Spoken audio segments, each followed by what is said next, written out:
So hey y'all, I'm back with another video. So tonight's video is yet again another Chioma Chats video podcast edition. So by the title, we're going to be talking about something that I think deserves a lot more conversation. Hazing culture at HBCUs. I came across a video series by a TikTok creator named @KennyLove. Her real name is Kendra, and she really opened my eyes. Like, oh my goodness. She was a cheerleader at Hampton University, and in a 5-part series, she exposed the hazing and abuse that she and others allegedly experienced on the team. When I tell y'all it was disturbing, the favoritism, the physical punishments, and the mental exhaustion, it was given trauma disguised as tradition. I wanted to speak on this not because it was shocking, but because I used to want to be an HBCU cheerleader myself. That dream never came true, but I realized that I would have gone in green, completely unaware of the culture. Especially as a Nigerian woman, there are gaps in what we know about Greek life and HBCU norms unless someone explicitly tells us. Kendra is Ghanaian, so she also shared how naive she was going into this as an African, and I could sense the trauma from all of her commentary, receipts, and her inevitable emotional breakdown when it was all said and done. Also, I will be using clips of different HBCU dance teams and cheer teams because I love them girls down and I want to show their talent. So this video is for the girls who just never knew, who need to know. I do want to point out that the current Hampton University cheer team is under a new coach and new team members, so please do not go and send them any hate. Kendra's encounter is from years ago. And for us to have a real conversation on what needs to change and the unspoken culture amongst college activities such as Greek life, the band, sports teams, and more. It's not just at HBCUs, but for the sake of the story, I think it's important for us to talk about it. So I've broken this video down into 4 main talking points. So without further ado, let's get right into this video. So boom, college students, it's final season. You have 3 papers due, 2 exams, and you're supposed to sleep. Make it make sense. But I have something that does make sense for you, and that is Essay Pro. Real essay writers, none of that AI nonsense. 10 plus years in the game, only $11 per page, and you can get help in as little as 3 hours. It is completely plagiarism free, and you have a 30-day money-back guarantee. Whether you need proofreading, a full essay, or just help on that very, very rough draft, Essay Pro has got your back. So if your deadlines got you low-key panicking, relax, chill, use code STUDY_20 for 20% off and get expert help with any type of assignment written by real pros and no stress at all. Do not wait, y'all, because you know your deadline won't. Check the link down below in the pinned comment section to tap into some assignment savings. And thank you to Essay Pro for sponsoring today's video.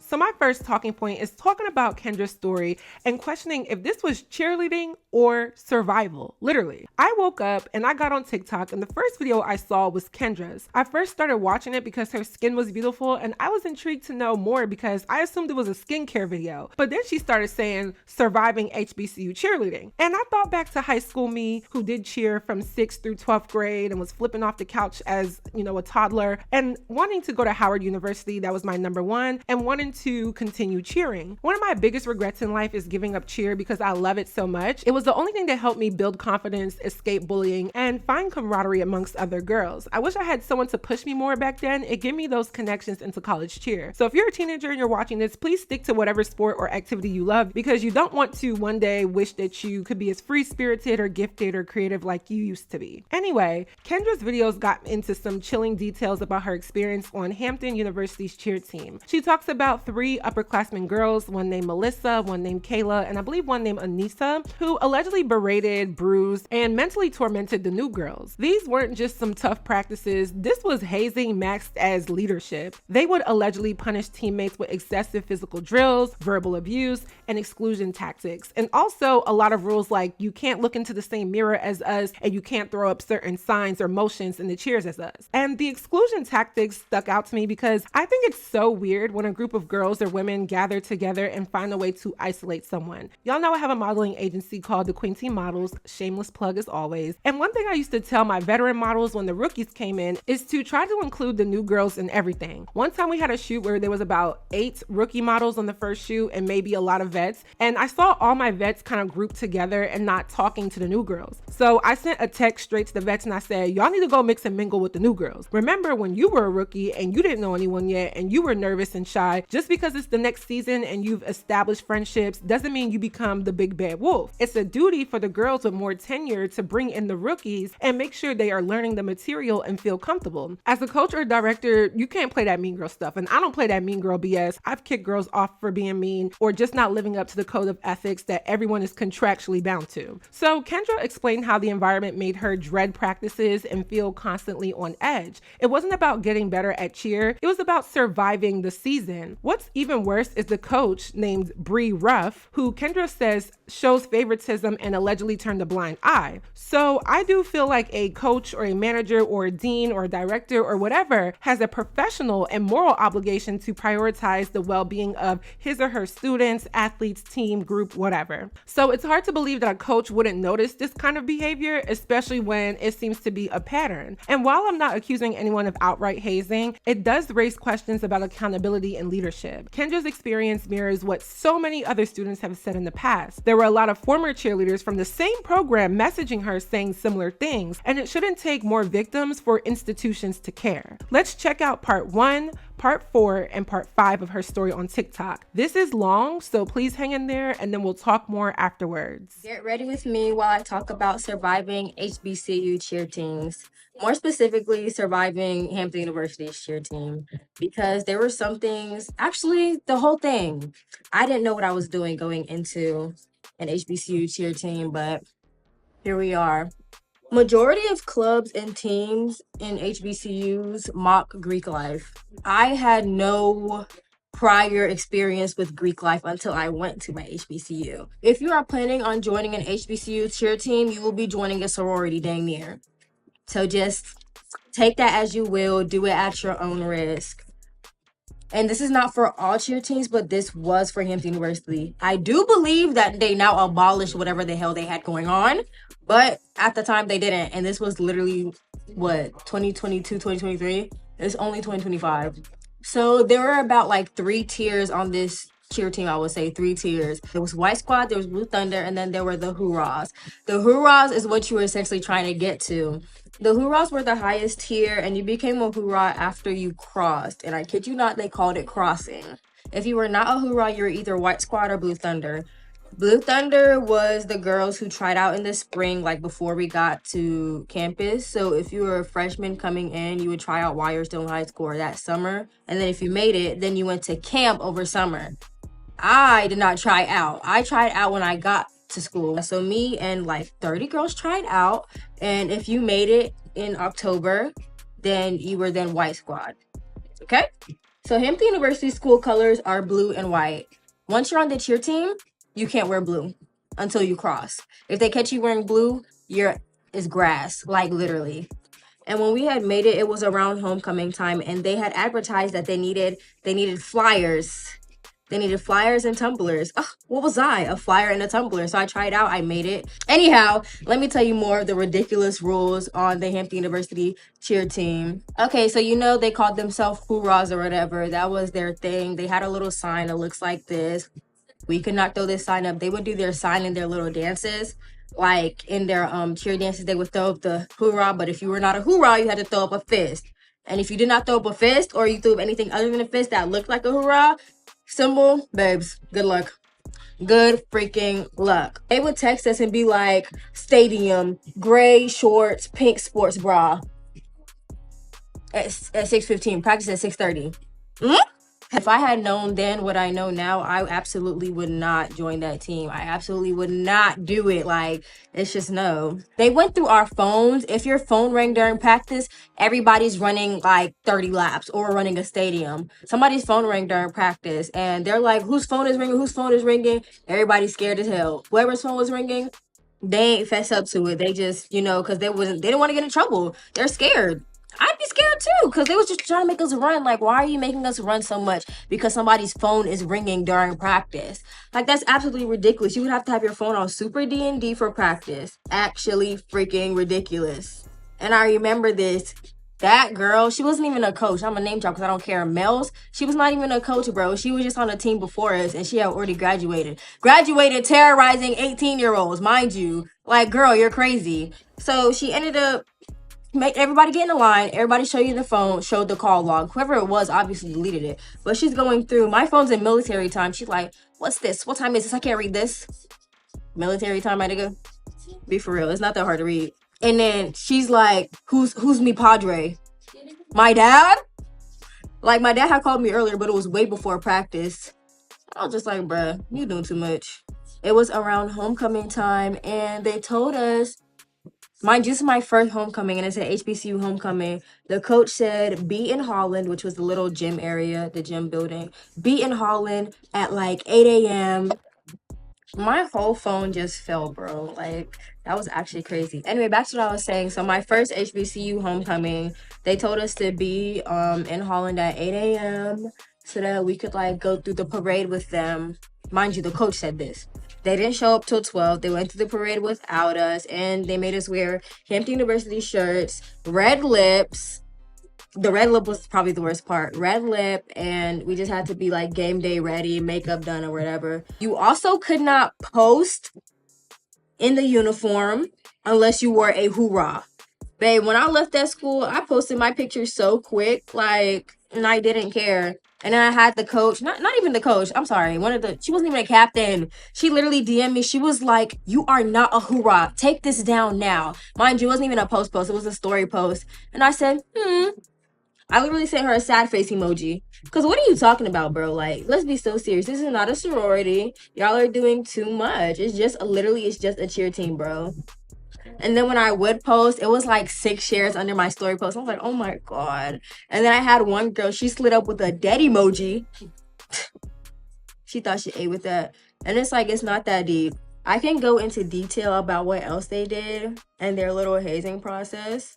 But I just honestly, I don't think it's talked about enough how HBCU cheer teams try and mock D9 culture, and they do it poorly and inefficiently, and they also don't make it known. Oh, also, we couldn't let people know we're on the cheer team. If we're going to cheer practice, you could not tell people, oh, I'm going to cheer practice. One of the girls on the team, she used to always say she was going to bowling practice. Girl, you don't bowl. Like, you literally could not let people know. You had to be discreet about going to cheer practice. All right, that was surviving HBCU cheer, more specifically, surviving the hurrahs. Let me know if you want a part 2. Bye. Hi guys, this is part 4 of surviving Hampton University's cheer team. This is the video about the coaches. Everybody's asking me where were the coaches, where were the adults involved in this, and I'm going to tell you exactly where they were, right there in front of our faces, not doing a single thing.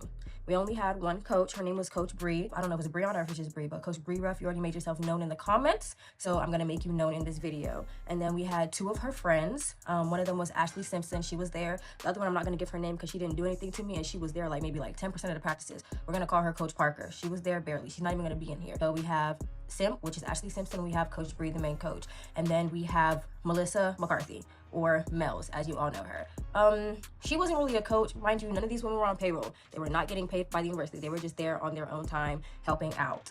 Coach Bree was barely ever at practice. She would come in 30 minutes late to practice, an hour late to practice. Sometimes she would come the last 30 minutes, the last hour. I don't know what she was doing. That's her personal business. She was barely facilitating practice. And when she did come to practice, multiple people can attest to this. She would just be on her laptop. Mind you, she works in mental health, guys. She graduated with her bachelor's in psychology. She works in mental health. She'd just be on her laptop the whole time while Mel's was running practice with Kay Kennedy, Kayla, Bayla, Kayla. Mel's and Kayla were the main ones running practice, and Coach Bree would just come in whenever she wanted to, and then was just on her laptop typing. I think she might have been working, which is good for her, but she was not paying attention to things that happened, and when she was, she just turned a blind eye to it. And when Simp was at practice, Simp ain't know what was going on for real. She was just there, like, she was just there to be the adult, I think so. Now, Coach Bree, in the comments, you put, hi, hello, she's not telling the truth, LOL. I have evidence of that. Maybe I'll share, but what would that look like when she could just spew this narrative and keep you all entertained? I am so happy that this is keeping you entertained with your LOL, and I'm so happy that this is making you laugh, and you're saying that I'm not telling the truth, but I am, in fact, telling the truth. And your side of the truth is just you trying to blackmail me with a voicemail of me crying to you, actually, and I have proof of that. The reason I was crying to her in these voice messages was because I felt like I was being hazed by Melissa, and I told her about this. And let me tell you the story from beginning to end. So we're all in practice one day, and I don't remember what we did in practice to make them mad, but Mel's was mad. It was only Mel's and Simp, and Simp's daughter was also there. She was, I think, maybe like 11 at the time. Don't talk about kids, please. I don't play that. Thank you. So It was just males and sim. I believe we were doing a drill where we called cheers. If anybody messes up, doesn't say the words, something, you have to do an exercise or whatever. So we're doing that over and over and over again because people keep messing up and messing up and messing up. So towards the end of practice, we're still doing this and we have to go do wall sits. Wall sits are my enemy, y'all. I do not like wall sits. Like, I don't know, like, I just can't do it. So we're doing the wall sits and we are sitting there in the wall sit. I don't know how long it was. I really don't remember. But I am struggling, dying doing these wall sits. I'm just like, I'm confused. Like, how's everybody doing these wall sits? Like, what in the world? I am dying doing these wall sits. So then we go back again. We do the cheer. Somebody messes up, back to the wall for wall sits. And the wall that we are on, we're in the actual gym this time. The bleachers are put up on the wall. There's this one hoorah. Her name, I'm not going to put it out there, but we're going to call her Hayden. So Hayden said, Kendra, there's a little ledge on there. Just sit on the ledge if you cannot do the wall sits. So I said, okay. Mind you, if anybody falls on these wall sits, everybody's gonna have to run. I don't want anybody to be mad at me. So everybody's sitting on the ledge, including Hayden. Hayden, a whole bunch of hoorahs, everybody's sitting on the ledge. And you can tell because everybody's knees are leveled at one place in the wall sits. It's the tiniest ledge too, y'all. I wish I could tell y'all how tiny it was. It was literally like so small. Like, I was still struggling to do wall sits. Anybody who was sitting on the ledge was still struggling to do these wall sits. But, you know, it was still helping a little bit. So then Mel's told Sim's daughter to go around and go and look and see if I was sitting on it. Me specifically, not anybody else, just me. And then she came back and she said, yes, she was sitting on it. And obviously I was. Mind you, I'm still struggling. I'm over there dang near in tears doing these Mel sits. I was in tears doing these wall sits, and Mel's comes over and she's like, everybody get up. Kendra, you're cheating the wall sits. Everybody take laps. And then she's actually like, oh no, never mind. Matter of fact, go to that back wall over there. So I go to the back wall, y'all. Mind you, whenever somebody messes up, whenever somebody does something, the whole team gets in trouble for it. Like, remember when that phone rang? The whole team got in trouble for it. This time around, I was singled out. I did cheat my wall sits, but other people were cheating their wall sits too. And a hoorah was the one who told me to cheat the wall sits along with her. So I'm not understanding why I was the only one singled out, because she did not like me. That's a fact. So I went to the wall and she made me do the wall sits on the wall without the stadiums, like the bleacher right there, and she made me sit in a high V with a wall sit and sing the fight song very slowly. The fight song is All Hail to the Hampton Pirates, rulers of the sea. All hail to the Hampton Pirates, the best team for you and me. I'm not singing the rest, but it goes on for a little minute. I don't know how I got through those wall sits. By the grace of God, I did the wall sit. I got up. I'm dang near in tears. My legs are shaking. Then she tells me to take laps around the gym. Mind you, where's Coach Bree? She was not there at practice. It's just Melissa making these. Everybody's in the middle of the gym just watching me. Like, they're just standing there watching me. Like, I wish y'all could see the horror on their faces. They actually looked scared. Like, a lot of them didn't like me, but they actually looked like they felt bad for me. So I had to run around the gym after that. And you may call this a regular schmegular punishment, but from what she had done before to what she had done then, she definitely singled me out, and that's the fact of the matter. Take it how you want it, see it how you want it, okay? So that's the whole wall sit story, how I cheated my wall sits and how I felt like Mel's was singling me out and hazing me. So then that night, I actually sent a message to Coach. It had me up all night. It was, I think, around 12 or 1 a.m. when I sent her a text message, and she texted me back almost immediately because Simp had already told her about it. Okay, so in the message, I texted her and I asked her to talk, and I told her, can we talk in the morning? And she told me, hey, what's going on? So it's 12:46 that night. I sent her a voice message of me crying, bawling my eyes out to her, and I was just spilling out my guts, telling her I feel like I'm being hazed by males and all the other girls on the team. And I said, this stuff only happens when you aren't present at practice. And I said, I don't know what on earth I did for her to treat me like this, but I am sorry. The way she talks to me just sounds like she wants me to purposely disrespect her or something, and it's not gonna happen. I'm not a disrespectful girl. I mind my business. I read my Bible. I'm so sorry that you have to listen to all this right now. I just needed to get that out. And she said, I listened. We will talk tomorrow. Get some rest. Smiley face emoji. So I'm thinking, okay, she heard me. I'm being heard. No, Kendra, you were not heard. The next day at practice, we had practice as normal. It was a pretty gloomy day for me, as you can tell by the situation that had happened the previous day. And after practice, she released everybody. She said, everybody go home. Kendra, stay after when he talked to you. And all my sisters on White Squad stayed. Every single one of them stayed and waited for me. So they're just lingering around, and she's talking to me, and she's like, so about the message that you sent me yesterday, I think it was very disrespectful of you to accuse Mel's of what she did, being as that you cheated your wall sis, and she was just going on saying I'm disrespectful and that it wasn't good for me and I need to apologize to Mel's. And I am sitting there just like, sorry y'all, and I am just sitting there and I'm just like, I said all this to you. I came to you as a coach, and all you could do was tell me that my feelings are invalid and tell me to apologize to the person who I felt like was treating me in a certain way. Literally, I'm so sorry. I literally don't like crying, bro. Like, and it takes a lot for me to cry. Like, so then after she said all that, we all left White Squad. We were all walking back to our dorms outside of Holland. And as we were walking in a group, and I was in the back of the group, and they were walking, and I just stopped, and I just started crying. And my cheer sister was the first one to give me a hug, and she hugged me, and then everybody came and hugged me, all of them, even Sanai, the one that didn't like me. Like, she literally gave me a hug, because everybody knew that what was going on was wrong, and everybody felt so bad for me, and I just didn't understand. Like, I was the black sheep of the cheer team. Like, nobody liked me because I spoke up for myself. I stood up for myself. Anytime something like this would happen, I would always go to Coach Bree about it, and nothing was freaking done. And this time was just like, wow. Like, so she made me apologize to Mel's, and I didn't want no trouble, so I apologized to Mel's, and I'll insert the screenshot right here too, so y'all can see me apologizing to her. So these things would happen. Ashley Simpson witnessed it. Coach Bree witnessed it. Nobody did anything. And Coach Bree, as former Miss Virginia and a current member of the Delta Sigma Theta sorority and my former coach, I really expected more from you. I expected so much more from you, and you really disappointed me. You disappointed me before, but as the years have went on and you've had time to think about this, you disappointed me even more, threatening me with blackmail of my voicemails of me crying to you about how I'm being hazed. That's your truth, that's your proof, and you're proud of it. I hope you're happy. And it really goes to show that people really turn a blind eye. You can ask for help however much you want, and sometimes you just will not get it. That's the most emotional thing that happened to me on that team. And I have multiple stories from other people telling me about how things happened to them, and Coach wasn't there, and it was like Mel's and Anissa and Jayla that did it to them. And that will be in the next video, or if I can include it in this video, I will, but I think this video is already too long. So that's that. That's the coaching staff. Guys, this is part 5 of Surviving Hampton University Cheer, and this will be the second to last video, and everything in this video is going to be really quick, straight to the point. Keep up. Anissa Williams, during camp, they would do hit drills, and you hit one of the girls' thighs so hard that she got bruises on her thighs.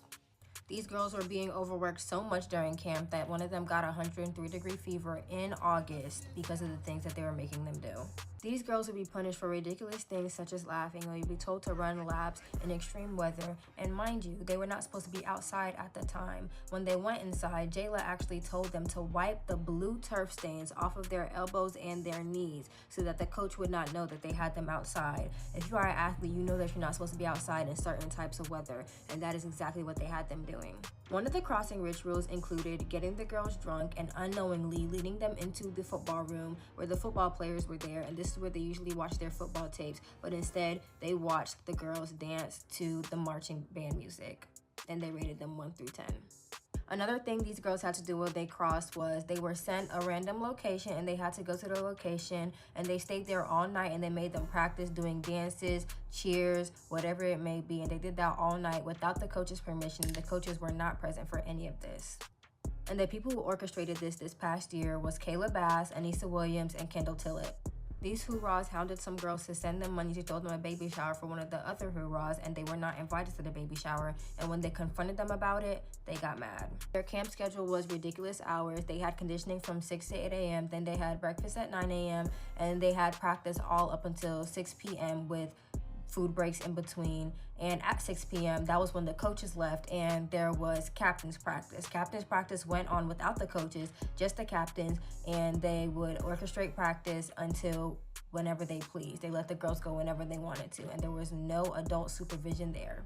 The current coach actually put a stop to captain's practice sometime during the camp, but the former coach did not care and let captain's practice go on. They very often made people run stadiums, and after the stadiums, people used the bathroom, and until the last person came out the bathroom, everybody who was out before them had to hold a plank until the last person came out. Personally, when I was on the team, they would make us run laps outside and do exercises and conditioning outside before Coach Bree got to practice. And Mel's would tell us, you guys have 2 minutes to get to Holland before Coach Bree gets there. If she gets there before y'all gonna see what we gonna do. I specifically remember there was one day we were running outside and we were doing stadiums. It was cold outside, and I was sweating so bad that my wig came off. During this same day while we were doing stadiums, one of the girls started throwing up because of the toll that these stadiums had on her body, and instead of helping the girl that's throwing up, they said, if you don't stop throwing up and if you don't keep running, y'all are gonna have another stadium. During camp, these girls were not allowed to talk to anybody. So if you were on campus during camp time, if you're on the band, if you're on the majorette team, you may have noticed that the Blue Thunder cheerleaders were not able to talk to you. That wasn't their fault. That was from a result of hazing. This is another testimony that I would like to share, but it's too long to read. Pause to read if you would like. These videos were made to shed light on Hampton University's hazing process in the past. I do believe now that they are no longer hazing and there are no more hoorahs. Like, nobody will ever cross to be a hoorah again on Hampton University's cheer team. The girls on the team have been receiving harassment from people on campus and people online, and I ask that you please stop harassing them because they have not done anything wrong. Now, the girls who graduated, this video was made to shed light on Hampton University's cheer team and their hazing process, but that's not all. SLP is student leadership. Why are our current student leaders hazing our future student leaders? It does not make sense. I actually was going to join SLP. I went through the process. They took us inside of the chapel, the church on campus, and they had a paper for us to sign. It was a waiver, and it said that Hampton University is not responsible for any harm caused to the student, including death. Why is that on a waiver to join student leadership? Actually, Student Leadership Haze Week is going on right now. If you would like, you can search up the hashtag. I'll put it up here on Instagram, and all their little videos will pop up of what they have to do. We have to make various posts, and this is the embarrassing part of hazing. I want to thank each and every single one of you for all of your support throughout this, but it does not end here. This was just my story with cheer. Hampton University has to be held accountable for their actions. Now, that was a lot, and this really struck me, y'all. And I think she brings up points about HBCU culture that I've heard through the grapevine, but also many viral or public recounts of things that are similar to her experience, if not worse. And let's talk about it. So my second point is talking about Greek life culture and the unspoken norms. And here's where it gets deeper. Her former coach, Coach Bree Ruff, is affiliated with a Black Greek letter organization. Now, I'm not saying that automatically means she condoned hazing. Of course not. I know all of the Divine Nine organizations have a non-hazing clause attached to their bylaws. Some people follow it and just do things by the book, and some people don't. From my research, every chapter, every line, and even every person a part of that line is different. But it opens up a conversation.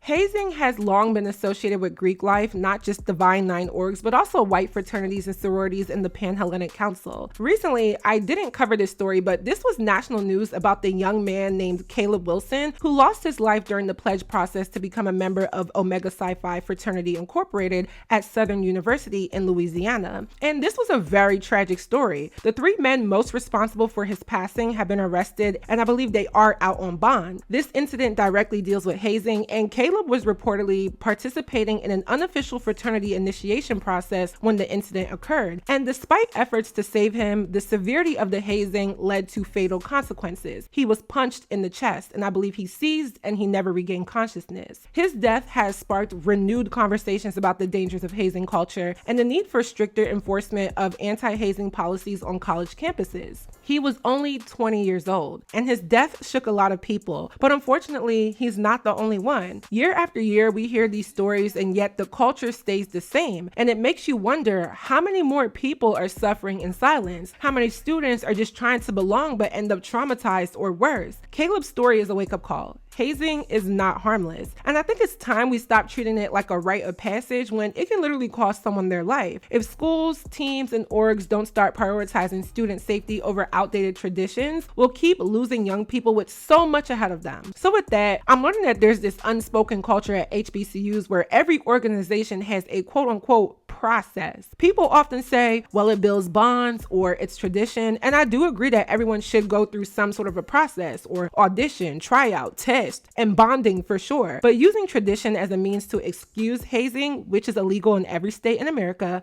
doesn't make it right, especially when that tradition involves mental breakdowns, bruises, and overall fear. Some of us didn't grow up around this, so we don't go into college expecting it. I know I didn't know anything about this. A lot of African immigrant kids, like myself included, don't have that cultural background to know what we're walking into. My parents never spared the rod on me, let's say that, but there was always a reason, and most times it was discipline. That's that's why Kendra's story hit me hard, because I know I would have been just as shocked. And I do have a lot of Greek D9 family, so yes, I understand that some of the methods may be considered discipline as a part of the process to becoming something. But I think people, young people in this case, who are the older kids on campus, emphasis on older kids between the ages of 21 and like 23, who think they're able to be leaders of their peers and they're really just a bunch of mean girls or mean men. A lot of this stuff is taken way too far. And I think that's why a lot of things within the last couple of years have been getting exposed. People are denouncing because of things they did or endured in their early 20s, or in Kendra's case, she was just 18. Things people can't shake because trauma is very complex is causing more conversations that maybe people are not supposed to know, but they can't hold it in anymore. And what makes me the most upset is that it seems like the people in charge of the band or cheer team or Greek life at some of these schools don't have their team or inductees' best interests at heart. They want to prove they are a leader or a boss or the most revered, when in reality, you're a mean girl. Okay, you're a mean man. You're a tyrant who wouldn't be able to actually be anything if you weren't in that position. A leader is one who knows the way, goes the way, and shows the way. Leadership is not about being in charge. It's about taking care of those in your charge. A true leader doesn't create followers.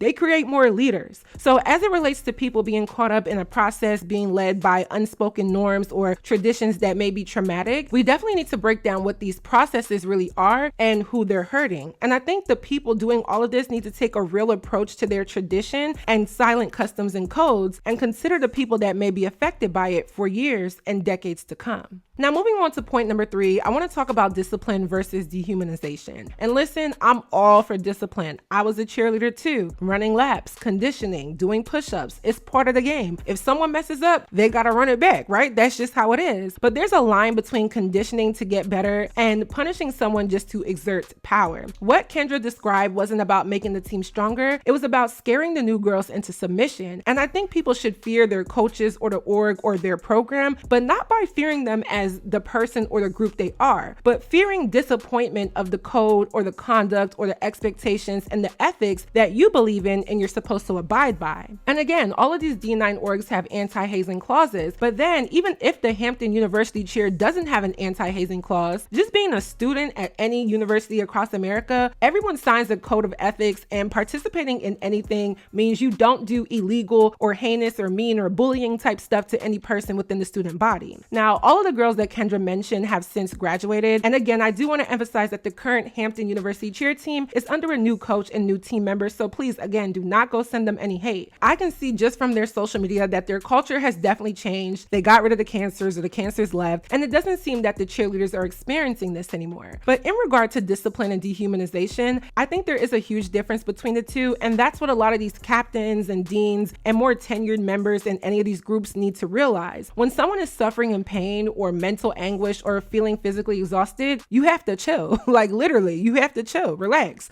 Being physically and verbally abused doesn't create team spirit or bonding. It creates trauma, okay? Trauma. You can build discipline without tearing someone down. And I think, yes, Gen Z, my generation, we could be a bit soft, but I love that Gen Z has platforms like TikTok and just social media in general to finally speak out against long-standing negatives that are masked as tradition or culture. You can create unity without bruises and breakdowns. Every team, group, or organization should have standards like tryouts, evaluations, or auditions. Like I said, nobody should just be handed a uniform or handed letters or admission to a job without being scored and evaluated. But once someone makes the cut, that should be it. They shouldn't have to endure more just to be respected as a part of a team, because we now see the long-term effects and the downside when dehumanization gets misconstrued as discipline. Now, to wrap this up, my 4th and final point is, this ain't it, y'all. But I gotta be real. But this ain't it. But let me be real. Like, how many more stories are we gonna hear? But again, I'm gonna be real, because I do want to say I love HBCUs. I love what they represent, the legacy, the culture, the sense of community, and the empowerment that they give to generations of Black students. I never got the experience. Howard University was my first choice coming out of high school in 2015, but I still love seeing the videos and the vlogs on social media, and I love that HBCUs were created in the first place. I also want to give credit where it's due to the Divine Nine and Greek letter organizations that have worked hard hard for decades, some even centuries, to uplift Black excellence, academic achievement, and community service. I know this is a sensitive, even controversial topic. And yes, I know some folks in the comments will say Greek life is toxic or demonic, or that HBCUs are underfunded and chaotic. But let's not throw away the whole institution because of a few rotten apples. I think that HBCU culture and Greek life gets a really bad rep because of the rotten apples within the bunch that seem to get the negative highlights that overshadow the goodness in some of these orgs and establishments. These organizations and colleges were founded with good intentions to educate, to unite, and to inspire. Somewhere along the line, though, that vision has been clouded by power trips, ego,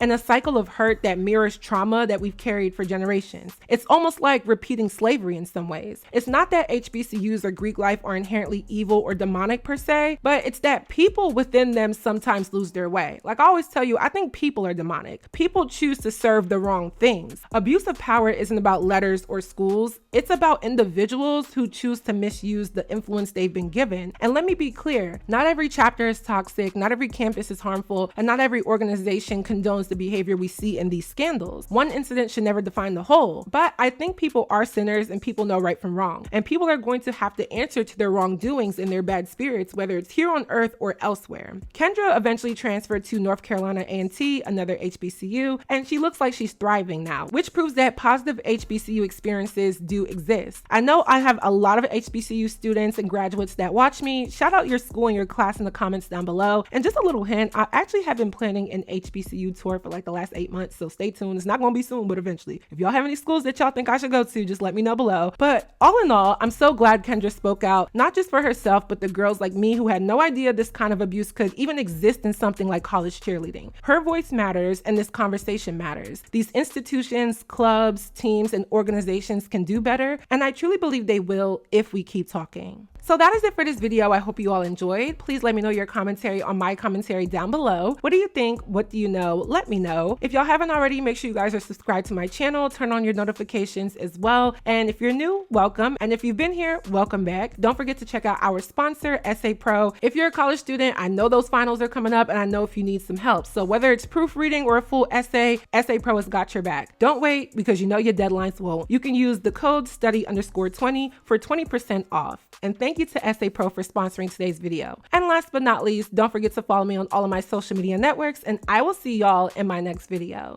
Bye, y'all. One time, yeah, yeah, yeah, yeah, yeah.